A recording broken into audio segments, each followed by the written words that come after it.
Recette de poche. Recette de poche.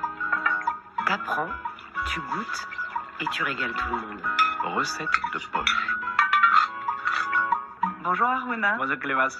Aujourd'hui une recette de pudding. Alors là on voyage.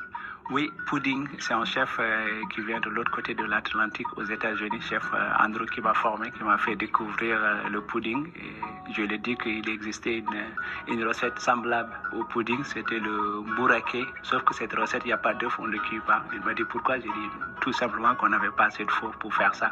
D'ailleurs ce bourraquet, on en a déjà parlé, donc si vous voulez écouter, ça vous fait 2 recettes comme ça, avec donc comme ingrédient principal ce pain rassis ou ces viennoiseries.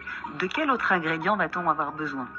Alors pour la recette, on a besoin d'environ 300 g de pain rassis ou du vieux pain, ça fonctionne. On aura besoin de 4 œufs, 15 g de beurre et 500 centilitres de lait, 2 bananes, 70 g de sucre et 20 g de coco, ça c'est ma touche personnelle, et 2 cuillères de gingembre pour retrouver ce côté un peu poivré, chaud, et une pincée de sel. On aime votre touche personnelle. Donc voilà, nous y sommes avec nos ingrédients. Par quoi on commence? Comment on fait?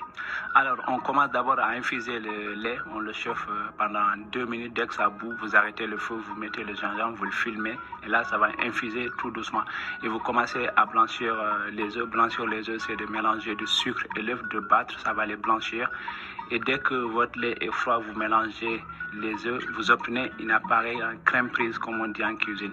Et là, vous prenez un moule, vous le beurrez de tous les côtés, vous coupez les pains rassis et le pain que vous mettez dans le moule. Donc ça fait la couche du bas en fait? Ouais, ça fait la couche du bas. Et les bananes, vous les coupez en dés, vous les mettez dedans.